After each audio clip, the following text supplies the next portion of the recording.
नमस्कार, ABC channel में आपका स्वागत है। मैं हूं सचिन श्रीवास्तव और आप मेरे साथ देखेंगे आजमगढ़ से जुड़ी खबरें। आइए नजर डाल लेते हैं आज की खास खबरों पर। खबर के प्रायोजक हैं काशी गोमती ज्वेलर्स, निकट भंवरनाथ मंदिर, अयोध्या रोड, आजमगढ़। शादी के गहनों का संपूर्ण पैकेज मात्र 1,51,000 रुपए में। शुद्धता की 100% गारंटी। होटल श्रीमन मंगलम, सिधारी रेलवे क्रॉसिंग, आजमगढ़। किफायती दर पर सभी सुविधाओं से सुसज्जित आजमगढ़ का सर्वोत्तम मांगलिक कार्यक्रम स्थल और लाइफस्टाइल फर्नीचर, बेलनाडी, आजमगढ़। हाय रे महंगाई, प्याज अनार हो गया, आलू आम हो गया, टमाटर सेब हो गया, लहसुन काजू हो गया। जी हाँ, सर्दियों में सस्ती मिलने वाली सब्जियों के दाम इन दिनों लोगों के होश उड़ा रहे हैं। सब्जियों के भाव ने हर किसी की रसोई का बजट बिगाड़ कर रख दिया है। आम आदमी की थाली से हरी सब्जियां गायब होने लगी हैं। भावों में एकदम से इतना उछाल आया है कि कम आय वाले परिवारों के लिए हरी सब्जी खरीद कर खाना मुश्किल हो रहा है। आम आदमी को महंगाई का झटका देने में अब सब्जियां भी पीछे नहीं हैं। आलू, प्याज और टमाटर के बाद अब हरी सब्जियों के दाम एक महीने में 2 गुना हो गए हैं। महंगी होने के कारण लोग इन्हें सीमित मात्रा में खरीदने को मजबूर हैं। लोगों को अब तो टमाटर मिर्च की चटनी बनाना भी भारी पड़ रहा है। लहसुन के मूल्य ने पहले ही उपभोक्ता का चेहरा सफेद किया हुआ है। दिवाली पर्व के बाद बड़े सब्जियों के भाव ने आम आदमी की कमर तोड़ दी है। इस संबंध में लोगों का कहना है कि बाजार में सब्जियों के दाम आसमान छू रहे हैं। समझ में नहीं आता क्या सब्जी खरीदे। कोई भी सब्जी 40 रुपए प्रति किलो से नीचे नहीं है। 200-300 की सब्जी 2 टाइम चल जाए यही बहुत है। महंगे में सब्जी मटर है 120 रुपये किलो, 100 रुपये बिक रहा है। लहसुन 450 रुपये किलो, टमाटर 60 रुपये किलो है, आलू 180 रुपये पसेरी है, प्याज 300। जी तो बहुत महंगी है, सारी सब्जियां महंगी हो गई हैं। किचन का मेनू जो है बिगड़ गया है। मैनेज करना जो है मुश्किल हो गया। महंगाई में हर सब्जी जो है, हाँ हर सब्जी, कोई सब्जी जो है सस्ती नहीं है। 60 रुपये, 80 रुपये, 100 रुपये से ऊपर ही सब सारी सब्जियां जो है इस तरह रेट है। सब्जी का रेट तो भैया बहुत ज़्यादा है, एकदम पूछना नहीं है। सारे जितने सब्जियां हैं सब आसमान छू रही हैं। महंगाई बहुत ज़्यादा है। सब्जी में भैया देखिए, सब कोई सब्जी आप उठा के देख लीजिए, A to Z सब महंगी है। 60 रुपया से हर कोई भी सब्जियां हैं 50, 60, 70, 80 ऐसे चल रहा है। 15 रुपया पाव टमाटर है तो 15 चौका 60 हो गया। आलू 50 रुपया किलो है, गोभी पूछना नहीं है। वहीं पर देखिए 2 चीज़ें हैं।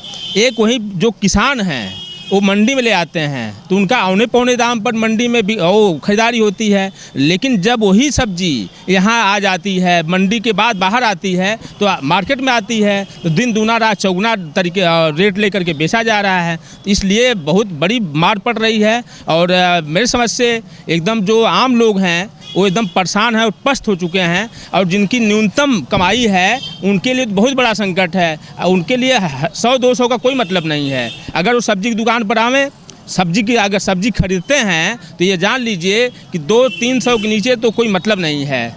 और वो 200-300 की सब्जी खरीदते हैं, 2 टाइम का भी सब्जी का काम नहीं चल पाता है। ये स्थिति है। 5 माह के अंतराल पर दवा प्रतिनिधि के ऊपर दोबारा जानलेवा हमला हुआ। हमलावरों ने इस बार जिला महिला अस्पताल के पास उन पर हमला किया।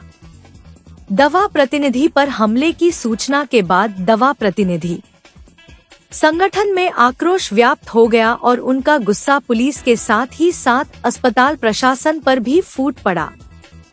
संगठन ने जिला महिला अस्पताल की सुरक्षा व्यवस्था पर भी प्रश्न चिन्ह खड़ा करते हुए हॉस्पिटल के CCTV कैमरे के खराब होने, सुरक्षा कर्मियों की उदासीनता के प्रति अपनी नाराजगी जाहिर की।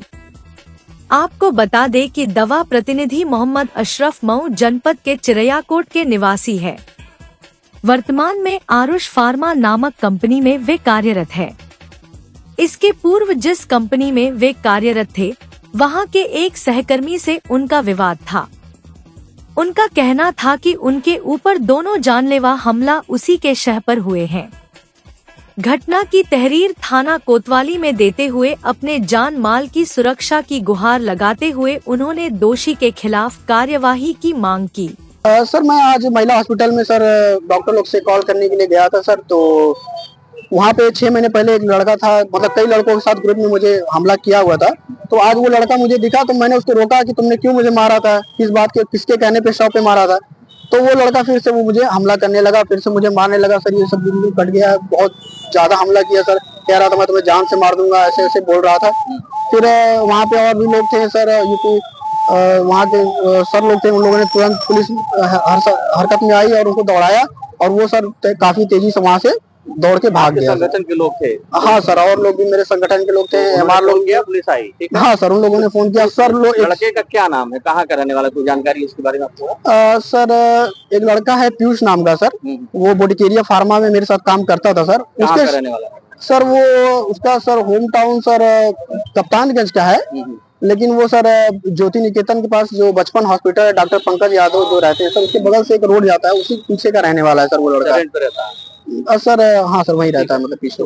आपसे मतलब उससे विवाद? पीटने वाला लड़का कौन है? सर वो सैदवारा मोड़ पे एक लड़का रहता है, टी स्टाइल करके, वहीं पे वो वर्किंग करता है सर, जो लड़का मुझे मारा है सर। अच्छा, उसका नाम नहीं जानते आप? सर वो अज्ञात है सर, मुझे नहीं पता है सर उसका नाम। क्या इसके पहले भी कोई घटना हमला हुआ था? जी सर, उससे पहले भी मेरी घटना उसके साथ उसने मुझे मारपीट किया है सर। 6 महीने। कब हुआ था? सर ये 5 से 6 महीने की पहले की घटना है। कहाँ मारे थे सर? वो मैं सर शाम को 6 बजे घर जा रहा था सर, चिड़ियाकोट आजमगढ़ से वर्किंग करने के बाद। तो सर वो संवेदा के आगे सर लाइफलाइन हॉस्पिटल है सर, वहाँ पे मोड़ पे उन लोगों ने आगे मुझे रोक लिया। वहाँ पे बिल्कुल अंधेरा था, तो उन लोगों ने सोचा कि अंधेरे की वजह से मुझे पहचान नहीं पाएंगे, तो उन लोगों ने सर मुझे वहाँ पे मारा। काफी धार हथियार से मेरे सर पे वार हुआ था सर। वहाँ पे सर 3 से 4 लोग थे सर। तो उसकी सूचना आपने पुलिस में दिया था? यस सर, मैंने उसकी सूचना थाना प्रभारी को यहाँ पे सिधारी पे मैंने सर कंप्लेंट किया था। सिधारी पे दिया? नहीं, सिधारी पे सर, सिधारी पे थे ना? यस सर, थाना सिधारी। कोई कार्रवाई नहीं पुलिस ने? सर मैंने निष्पक्ष जांच की मांग की थी सर, उसके बाद कुछ भी सर मुझे। आज पीटने वाला एक बंदा है उसी में से जो? यस सर, उसका जो मेन मुख्य आरोपी है सर, वो आज मुझे फिर से हमला किया। रंजिश किसी से, पीयूष से? नहीं, कोई रंजिश बस ये है कि सर वो मुझे कंपनी से निकालना चाहता था, बोडिकेरिया फार्मा में, जिसमें मैं पीडीएस कंपनी थी सर, मैं उसमें पहली बार काम करता था। तो वो मुझसे बार बार बोलता था तुम कंपनी छोड़ दो, नहीं तो मैं तुमको मरवाऊंगा। तो मैंने कहा ठीक है, मैंने सोचा सर ऐसे हंसी मजाक कर रहा होगा। तो फिर उसने सर ये घटना सच में उसने मुझे झगड़े को लेकर मारपीट क्यों बता? यस सर, वो कंपनी के लेके मुझे क्या चाहते हैं आप? कोतवाली आए हुए हैं सर। आज वो उससे पहले भी मेरे साथ घटना घट चुकी है सर, आज फिर दोबारा ये घटना घटी है। मैं यही चाहता हूँ कि सर दोबारा ये घटना न घटे। मैं सारे संगठन के लोगों से मैं ये आप लोगों से अपील करना चाहूंगा कि सर मुझे निष्पक्ष जांच हो और जो दोषी हो। बहुत ही निंदनीय है। और सबसे बड़ी बात यह है कि महिला अस्पताल बताता है कि हमारी सीसीटीवी खराब है। ये तो अनियमितता है कि सीसीटीवी खराब रहे। पता चला आपके यहाँ गार्ड लगे हुए हैं कि एमआरओ को रोक दो और तमाम चीज़ें की जा रही हैं। आप लोग कह रहे हैं कि चूँकि हमारे कर्मचारियों के साथ कुछ देश भर में बहुत सारी घटनाएं घटी हैं, इसलिए हम पूरा सुरक्षा पर ध्यान देते हैं। और ये सुरक्षा व्यवस्था का ही पार्ट है। सीसीटीवी आप बता रहे हैं कि सीसीटीवी खराब है, ये सुरक्षा व्यवस्था का पार्ट है। और एक एमआर को आपके कैंपस में कैसे पीटा जाता है? वहाँ पे पुलिस मौजूद है, वहाँ हमेशा मोटरसाइकिल खाली हटवाने के लिए पुलिस है। हॉस्पिटल के सुरक्षा कर्मी भी तैनात हैं, उसके बाद उन्हीं की बात कर रहे हैं कि हॉस्पिटल में सुरक्षा कर्मी है और 3 या 4 सुरक्षा कर्मी रहते हैं। उसके बाद किसी के ऊपर जानलेवा हमला, ये हमारे कामरेड का पूरा नाक। हम लोग चाहते हैं कि प्रशासन इसको संज्ञान में लेते हुए उचित कार्रवाई करे, न्यायोचित कार्रवाई करे। आजमगढ़ के अतरौलिया थाना क्षेत्र के शेरवा स्थित ब्रिजमोहन गेट के सामने दुर्घटना के बाद आक्रोशित लोगों ने पुलिसकर्मी संग हाथापाई कर दी। बता दें कि मंगलवार की रात लगभग 8 बजे शेरवा गांव निवासी अमन निषाद पुत्र ओम प्रकाश निषाद, सुशील निषाद पुत्र विजय बहादुर निषाद और सनी निषाद पुत्र दीपक निषाद कोयलसा से वापस घर लौट रहे थे। तीनों लोग साइकिल से थे। इसी दौरान सरैया गांव निवासी अशरफ बाइक से गुजर रहा था। शेरवा स्थित ब्रिजमोहन गेट के पास बाइक और साइकिल सवारों की टक्कर हो गई। इस दौरान दोनों पक्षों को चोटें आईं। तभी शेरवा गांव के लगभग 50 से 60 की संख्या में लोग सड़क पर पहुंच गए और बाइक सवार अशरफ को पीटने लगे। किसी ने मामले की सूचना फोन कर चौकी इंचार्ज राम निहाल वर्मा को दी। चौकी इंचार्ज राम निहाल वर्मा ने तत्काल संबंधित सिपाही को मौके पर भेजा। सिपाही मौके पर पहुंचकर मामले की जांच पड़ताल में जुट गया। इसी दौरान मामले की जांच में पहुंचे सिपाही के साथ शेरवा गांव के लोगों ने अभद्रता शुरू कर दी। इस दौरान कांस्टेबल के नेम प्लेट को भी उखाड़ लिया गया। इसकी सूचना जब चौकी इंचार्ज समेत अन्य पुलिसकर्मियों को हुई तो तत्काल चौकी इंचार्ज मौके पर पहुंचे और मामले को किसी तरह से संभाला।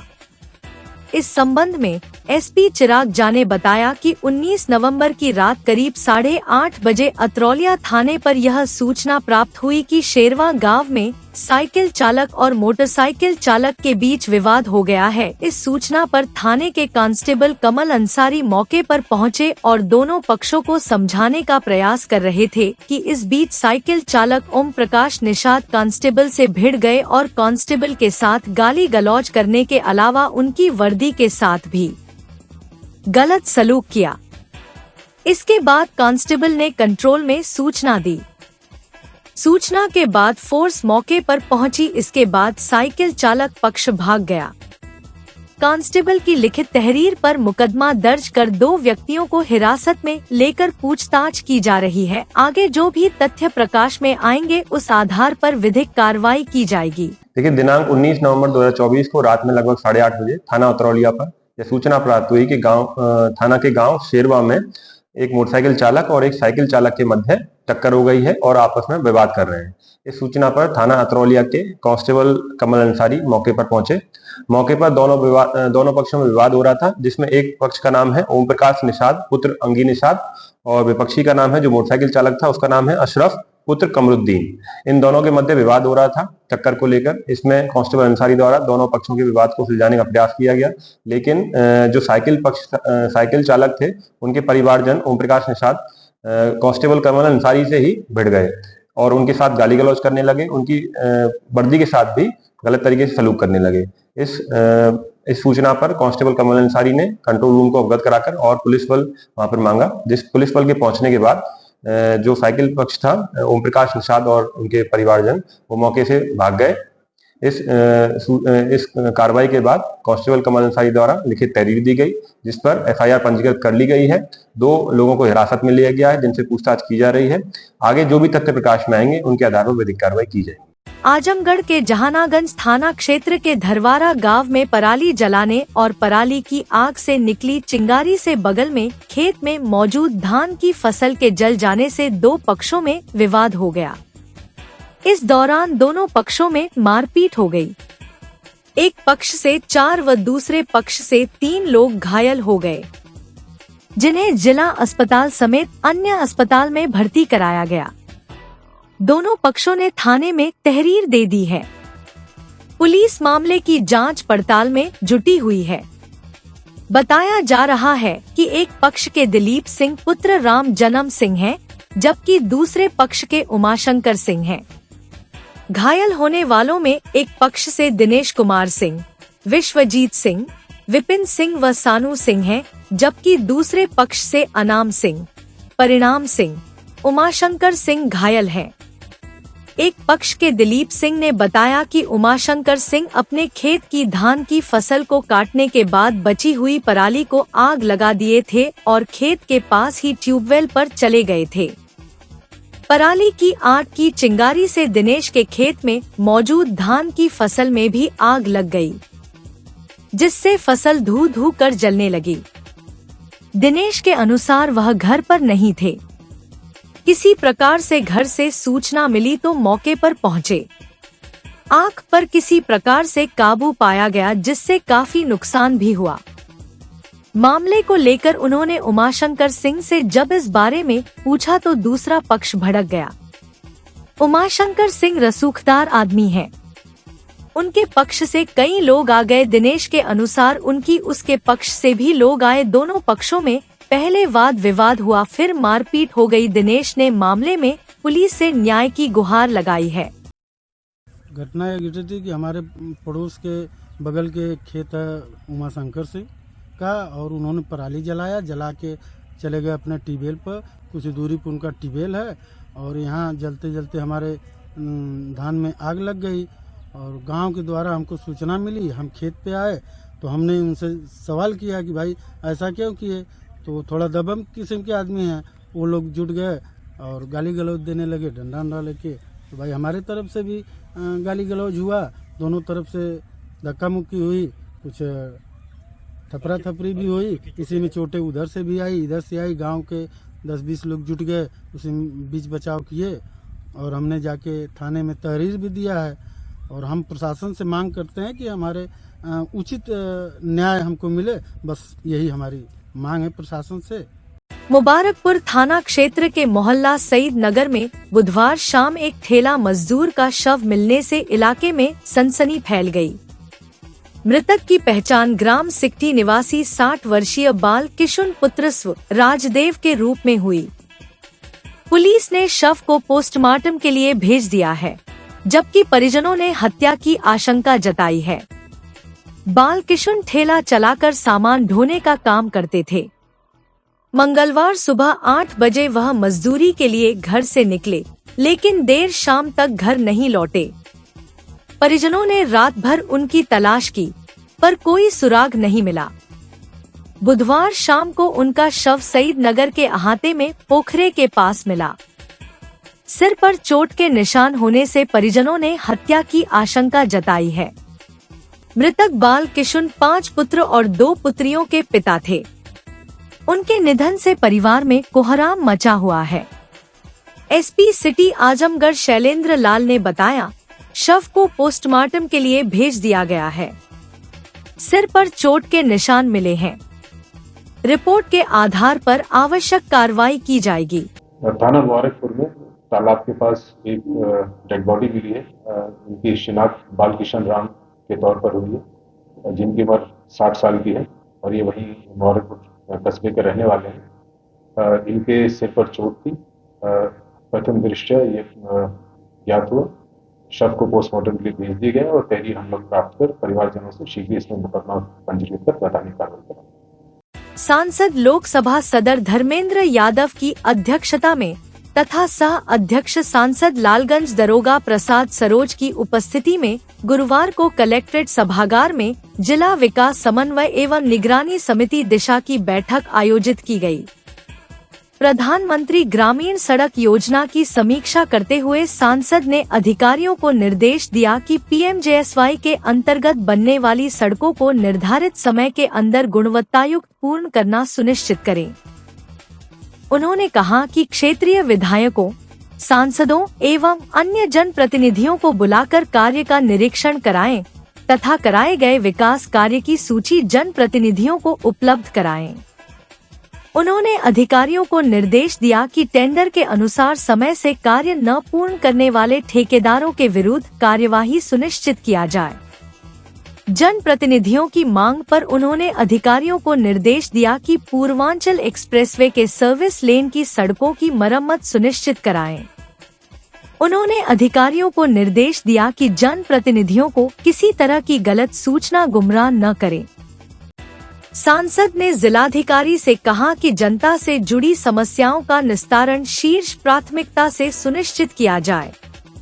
उन्होंने जिलाधिकारी से कहा कि कराए गए विकास कार्य के गुणवत्ता की जांच भी सुनिश्चित कराई जाए। उन्होंने कहा कि सभी विकास कार्य की अगले 10 दिन के अंदर जिलाधिकारी समीक्षा करें एवं कमियों से अवगत कराएं, ताकि उसका समाधान निकाला जा सके। सांसद ने एक्सियन पीडब्ल्यूडी को निर्देश दिया कि जनपद में पीएमजेएसवाई से जुड़ी सड़कों का विस्तृत विवरण भी उपलब्ध कराना सुनिश्चित करें, ताकि सक्षम स्तर से उसकी पैरवी की जा सके। राष्ट्रीय ग्रामीण शहरी पेयजल योजना की समीक्षा करते हुए सांसद ने अधिकारियों को निर्देश दिया कि पाइपलाइन डालने के लिए काटी गई सड़कों का रोड रेस्टोरेशन गुणवत्तापूर्ण सुनिश्चित किया जाए। उन्होंने अधिकारियों को निर्देश दिया कि जब तक मरम्मत कार्य पूर्ण न हो जाए तब तक भुगतान की कार्यवाही न करें। उन्होंने कहा कि भुगतान की कार्यवाही से जनप्रतिनिधियों को भी अवगत कराएं। उन्होंने कहा कि जहां 100% रोड रेस्टोरेशन का कार्य पूर्ण हो चुका है, उसकी जांच मुख्य विकास अधिकारी से कराई जाए। उन्होंने अधिशासी अभियंता जल निगम को निर्देश दिया कि जल जीवन मिशन के अंतर्गत जहां पर कार्य पूर्ण हो चुका है, वहां 100% घरों को पेयजल आपूर्ति सुनिश्चित किया जाए। सर्व शिक्षा अभियान की समीक्षा करते हुए सांसद ने कहा कि निःशुल्क पाठ्य पुस्तकों को बच्चों में 100% वितरित कराएं। उन्होंने कहा कि अभियान के अंतर्गत बच्चों के अभिभावकों के खाते में धनराशि का हस्तांतरण डीबीटी के माध्यम से सुनिश्चित किया जाए। उन्होंने कहा कि प्राथमिक विद्यालय पुनर्निर्माण, उच्च प्राथमिक विद्यालय पुनर्निर्माण, भवनहीन विद्यालय निर्माण, चहारदीवारी, बालक शौचालय, बालिका शौचालय, विद्युतीकरण, मेजर रिपेयर आदि कार्यों को समय से सुनिश्चित करें। कृषि विभाग की समीक्षा करते हुए सांसद ने कहा कि किसानों को डीएपी की पर्याप्त उपलब्धता सुनिश्चित कराई जाए। उन्होंने कहा कि समितियों एवं प्राइवेट रिटेलरों की लगातार निगरानी सुनिश्चित करें। उन्होंने कहा कि किसी भी कीमत पर डीएपी की बिक्री निर्धारित दर से अधिक नहीं होनी चाहिए। उन्होंने कहा कि धान क्रय केंद्रों को 100% सक्रिय करते हुए निर्धारित लक्ष्य के अनुसार धान की खरीद सुनिश्चित करें। उन्होंने कहा कि जिला कृषि अधिकारी सभी जनप्रतिनिधियों से समन्वय स्थापित कर किसानों से संबंधित आने वाली समस्याओं का निराकरण सुनिश्चित करें।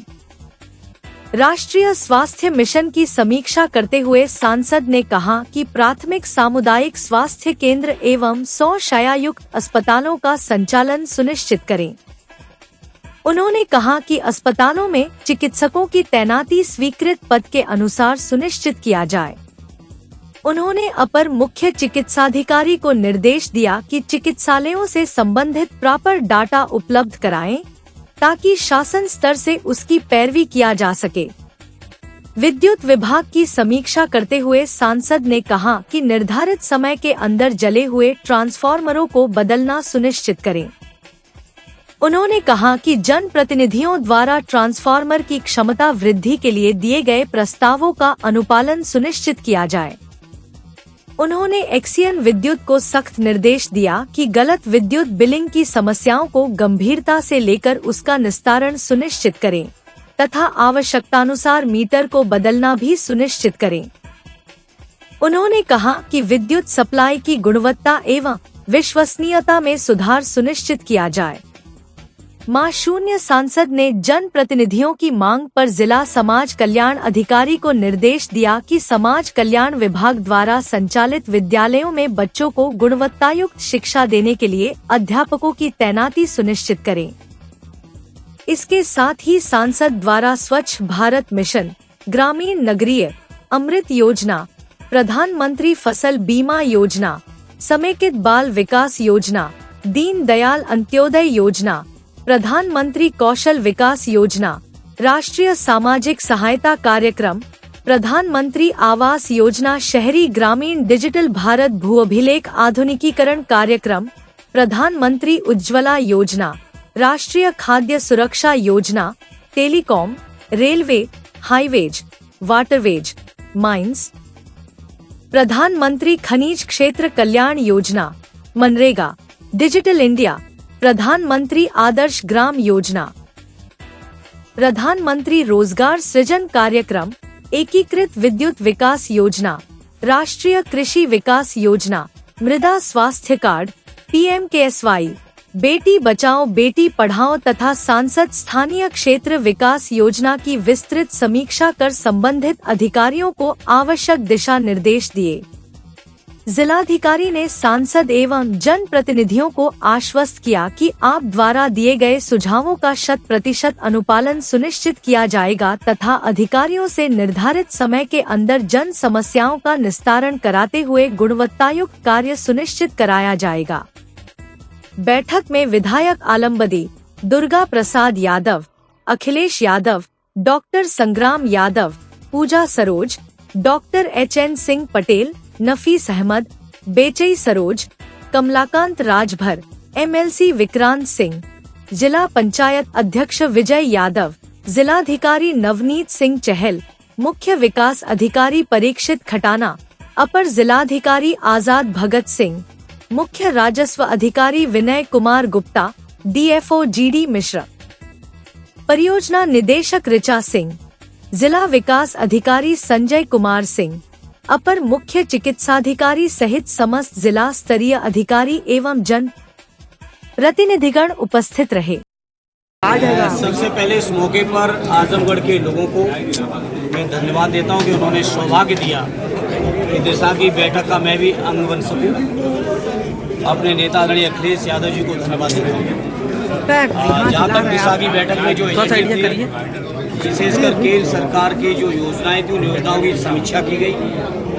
बहुत सारे मुद्दे पर वजह शुरू आ रही है, इसलिए कह रहा हूँ मैं परफॉर्मेंस नहीं है अधिकारियों की, उस पर पूरे जनपद के प्रतिनिधियों के द्वारा बीच में चर्चा हुई, अधिकारियों के बीच चर्चा हुई और उम्मीद करता हूं कि अगली बैठक तक या जो अधिकारियों ने आश्वासन दिया है उस तय समय के अंदर आजमगढ़ जनपद के लोगों की समस्याएं का समाधान होगा। विशेषकर बिजली की समस्या बहुत गंभीर समस्या बनी हुई है, सड़कों की समस्या है, प्रधानमंत्री ग्रामीण सड़क योजना की समस्या है।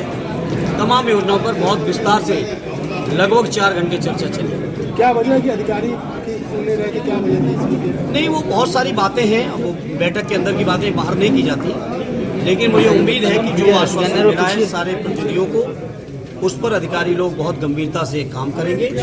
और जिलाधिकारी जी मौजूद रहे ही, उनकी सब संज्ञान में भी है, जिला विकास अधिकारी भी थे, सभी लोग संज्ञान में बातें, समस्याओं पे चर्चा हुई, बहुत अच्छी चर्चा हुई। बीते दिनों सर विभिन्न राज्यों के चुनाव हुए हैं और यूपी में उपचुनाव हुए हैं, उसे लेकर कितने अस्वस्थ हैं आप पार्टी? 100% अस्वस्थ है। हालांकि ये सरकारी मीटिंग, हम कोई पॉलिटिकल बात यहाँ नहीं करना चाहते।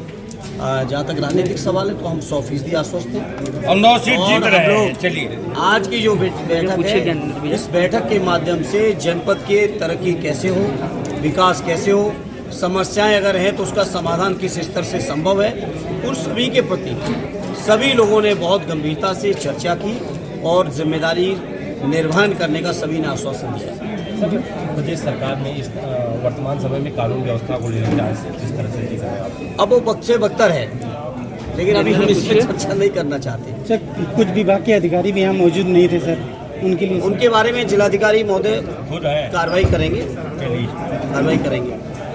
सर, प्राइवेट अस्पतालों का जिस तरीके से सर सील किया जा रहा है, दूसरे दिन खोल दिया जा रहा है, चर्चा हुई है, व्यापक चर्चा हुई है, उस पर भी व्यापक चर्चा हुई। अब शुरुआत है, आज पहली बैठक करने का मुझे मौका मिला है आजमगढ़ के लोगों के आशीर्वाद से, और आजमगढ़ के विकास के लिए जनपद से लेके लखनऊ से लेके दिल्ली तक जहाँ कहीं भी जिस स्तर पर संघर्ष करना पड़ेगा, मेहनत करनी पड़ेगी, अपनी बात को रखना पड़ेगा, वहाँ रखेंगे। नगर क्षेत्र में कई विद्युत खंभे जर्जर हो गए हैं और यह खंभे दुर्घटना को दावत दे रहे हैं। मीडिया में जर्जर खंभों से जुड़ी खबर आने के बाद बिजली विभाग तेजी से जर्जर खंभों को बदल उनकी जगह नए खंभे लगाकर बिजली आपूर्ति दुरुस्त कर रहा है। इसी क्रम में नगर पालिका के कर्मचारी को साथ लिए बिना ही बिजली खंभे लगाने से कोतवाली के पास की पाइपलाइन फट गई। यहां बिजली विभाग के कर्मचारियों ने गड्ढा खोदकर बिजली का पोल लगा दिया, जिससे नगर पालिका की जल सप्लाई वाली पाइप टूट जाने से हजारों लीटर स्वच्छ जल नाली में बहकर बर्बाद हो गया, जिसको लेकर स्थानीय लोगों में भारी आक्रोश दिखा। यहां पाइप टूटने से आगे के क्षेत्रों में पानी की सप्लाई प्रभावित हो गई। सूचना के बाद विद्युत विभाग नए सिरे से कार्य में जुट गया। बिजली विभाग द्वारा ये नया खंभा लगाया जा रहा था परसों, और इनके द्वारा लगाया जा रहा था, जो कि जब ये ज़मीन में होल किया गया खंभा लगाने के लिए, उस समय तो पानी का संचालन बंद था। जब ये लगा के गए हैं उसके बाद हज़ारों लीटर पानी जो है, फिर वो बिजली जब पानी का संचालन शुरू हुआ तो नीचे पाइप इनके द्वारा फाड़ दी गई थी, जिसके वजह से परसों से कल से पानी, शाम से हज़ारों लीटर पानी बर्बाद हुआ है। अभी नगर पालिका ने इस पानी को बंद कराया, फिर इनके द्वारा फिर से काम को शुरू किया गया है उसको सही करने। हाँ, नया खंभा, पुराना खंभा सड़ चुका था, उसी को बदलने के लिए कार्य हो रहा था। क्या लापरवाही की विभाग की? ये तो बिजली विभाग की ही लापरवाही कही जाएगी। क्या चाहते हैं आप लोग? ये इसका निवारण हो जाए फटाफट, जल्दी से जल्दी, बहुत पानी ना बर्बाद हो। पानी की को सुरक्षित करने के लिए सरकार अभियान चला रही है और यहाँ पानी बर्बाद हो रहा है। आजमगढ़ के देवगांव कोतवाली क्षेत्र में बाइक सवार बदमाशों ने एक महिला से 30,000 रुपए लूट लिए। यह घटना बुधवार को पलहना पुलिस चौकी क्षेत्र के मसीरपुर पलहना मार्ग पर खनियारा गांव के पास हुई। महिला लालती देवी, जो रणमो बम्मोपुर की रहने वाली है, अपने बेटे मुकेश कुमार के साथ साइकिल से घर लौट रही थी। बदमाशों ने महिला का पीछा करते हुए उनकी साइकिल को रोका और झोला छीनकर फरार हो गए। एक बदमाश ने हेलमेट पहन रखा था, जबकि दूसरे ने अपने चेहरे को कपड़े से ढका हुआ था। घटना के बाद महिला ने डायल 112 पर पुलिस को सूचना दी। मौके पर पहुंची पुलिस ने जांच शुरू कर दी है। एसपी सिटी शैलेंद्र लाल ने बताया कि पीड़िता की शिकायत के आधार पर देवगांव कोतवाली में अज्ञात बदमाशों के खिलाफ लूट का मुकदमा दर्ज किया गया है। पुलिस ने बदमाशों की पहचान और गिरफ्तारी के लिए 3 टीमें गठित की हैं। सीसीटीवी फुटेज की मदद से जांच की जा रही है। पीड़िता द्वारा थाने पर आकर ये शिकायत दर्ज कराएगी कि वो SBI बैंक से 30,000 रुपए उन्होंने निकाले थे और इसके उपरांत साइकिल से लेकर अपने घर जा रहे थे। रास्ते में 2 अज्ञात मोटरसाइकिल सवार आए और बाइक छीन के वहां से भाग गए। ये घटना खनियारा के पास की है, थाना देवगांव की। पुलिस के द्वारा इसमें लूट का मुकदमा पंजीकृत कर लिया गया है। जो अज्ञात व्यक्तियों के खिलाफ और शीघ्र साक्ष्यों के आधार पर हम लोग उनको आइडेंटिफाई कर रहे हैं, CCTV कैमरा की मदद दे रहे हैं। इसमें टीमें गठित की गई हैं। अनावरण के लिए घटना और शीघ्र अभियुक्तों को गिरफ्तार कर हम लोग वैधानिक कार्रवाई करेंगे। Hotel Shri Man Mangalam, Sidhari railway crossing Azamgarh. किफायती दर पर सभी सुविधाओं से सुसज्जित आजमगढ़ का सर्वोत्तम मांगलिक कार्यक्रम स्थल। सगाई, शादी एवं कंपनी मीटिंग के लिए सुविधाजनक स्थल। The cheapest and most beautiful hotel in Azamgarh. Latest hall decoration, best catering arrangement, lowest menu rate, best taste, भव्य स्टेज एवं मंडप डेकोरेशन फैसिलिटीज, मंडप से अटैच दुल्हन room. Hotel Shri Man Mangalam, Sidhari railway crossing Azamgarh. Lifestyle furniture, Belnadi Azamgarh. सभी प्रकार के फर्नीचर एवं इलेक्ट्रॉनिक सामानों की भरपूर रेंज उपलब्ध।